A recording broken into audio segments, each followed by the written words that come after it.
नमस्कार।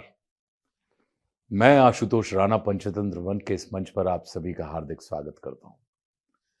आज मैं आपको एक बहुत ही सार्थक, सारगर्भित, सुंदर लोक कथा सुनाना चाहता हूं। निश्चित ही ये हमें बहुत कुछ सिखाएगी। तो कहानी कहती है कि एक राजा की बेटी की शादी होनी थी। बेटी की ये शर्त थी कि जो भी 20 तक गिनती मुझे सुनाएगा वही राजकुमारी का पति बनेगा।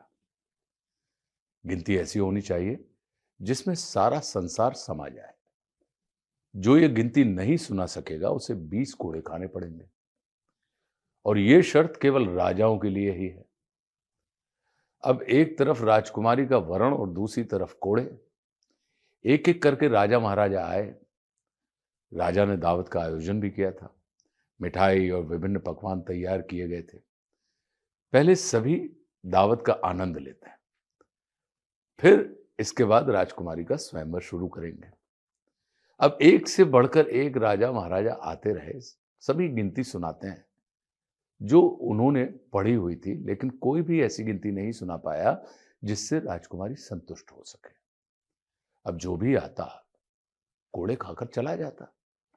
कुछ राजा तो इस भय से आगे ही नहीं आए। उनका कहना था कि गिनती तो गिनती होती है, राजकुमारी पागल हो गई है, ये केवल हम सबको पिटवा के मजे लूट रही है। ये सब नजारा देखकर एक हलवाई हंसने लगा। वो कहता है, अरे डूब मरो राजाओ, आप सबको 20 तक की गिनती नहीं आती। ये सुनकर सभी राजा उसे दंड देने के लिए कहने लगे। राजा ने उससे पूछा कि क्या तुम गिनती जानते हो? यदि जानते हो तो सुनाओ। हलवाई ने कहा, हे राजन, यदि मैंने गिनती सुनाई तो क्या राजकुमारी मुझसे शादी करेंगी? क्योंकि मैं आपकी बराबरी का नहीं हूं और यह स्वयंवर भी केवल राजाओं के लिए ही है, तो गिनती सुनाने से मुझे क्या फायदा? पास खड़ी हुई राजकुमारी ने बोला, ठीक है, यदि तुम गिनती सुना सकते हो तो मैं तुमसे शादी करूंगी, और यदि नहीं सुना सके तो तुम्हें मृत्यु दंड दिया जाएगा। सब देख रहे थे कि आज तो हलवाई की मौत तय है। हलवाई को गिनती बोलने के लिए कहा गया। राजा की आज्ञा लेकर हलवाई ने गिनती शुरू की। एक भगवान, दो पक्ष, तीन लोक, चार युग, पांच पांडव, छह शास्त्र, सात वार, आठ खंड, नौ ग्रह, 10 दिशा, 11 रुद्र, 12 महीने, 13 रत्न, 14 विद्याएं, 15 तिथि, 16 श्राद्ध, 17 वनस्पति, 18 पुराण, 19वीं तुम और 20वां मैं। इस कहानी से हमें बहुत कुछ सीखने मिलता है। 1 से 20 तक की गिनती में गूढ़ ज्ञान भी छिपा है, लेकिन साथ ही साथ ये कहानी काफी कुछ सिखाने वाली है। साक्षर होना केवल अक्षर पहचान लेना है, लेकिन शिक्षित होना मानव जीवन को समझ लेना है। साक्षरता आपको भाषा देती है, पर शिक्षा आपको दृष्टि देती है। साक्षरता किताबें पढ़ने में सक्षम बनाती है, पर शिक्षा आपको जीवन पढ़ने में सक्षम करती है। इस कहानी में हम देखते हैं कि राजकुमारी के स्वयंवर में भारत के प्रतिष्ठित राजा, बड़े बड़े साम्राज्यों के शासक, अत्यधिक पढ़े लिखे लोग सब आते हैं, लेकिन वे सभी गिनती तो जानते हैं, 1 2 3 4 से लेकर 20 तक सहज सुना भी सकते हैं, परंतु वे गिनती के भीतर संसार को समेटने की बुद्धि नहीं रखते।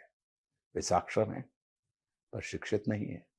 दूसरी ओर हलवाई है, ना वो राजसी वंश का है और ना उसने राजकीय गुरुकुलों में अध्ययन किया है, ना उसे राजाओं जैसी प्रतिष्ठा मिली है, परंतु उसके भीतर अनुभव, अवलोकन और अर्थबोध है। उसकी गिनती केवल संख्या नहीं है, जीवन का सार है। वो 1 से भगवान शुरू करता है और 20 पर आकर मैं और तुम तक पहुंच जाता है, यानी पूरा संसार, प्रकृति, देवत्व, दिशा, काल, तत्व, सृष्टि, समाज और अंत में स्वयं तक। स्व में संसार को देखना और संसार में स्वयं को देखना ही शिव दृष्टि कहलाता है। राजा महाराजा शिक्षा को केवल राजसी पदों, साम्राज्य और विद्या की ऊंची डिग्रियों में ढूंढते रहे, लेकिन असल शिक्षा उस हलवाई के पास थी, जो अपनी समझ को जीवन के अनुभवों से सींचता रहा। इस कहानी का सार यही है, साक्षरता किताबों से आती है, लेकिन शिक्षा जीवन से आती है। साक्षरता संख्या पहचानना है, शिक्षा संसार को संख्या में पिरो देना है। साक्षरता शब्द देती है और शिक्षा अर्थ देती है। हलवाई बताता है कि ज्ञान का मूल्य पद से नहीं होता, बल्कि अर्थ समझ से होता है। अंत में वही व्यक्ति विजयी हुआ जो पढ़ा कम था पर समझा बहुत था।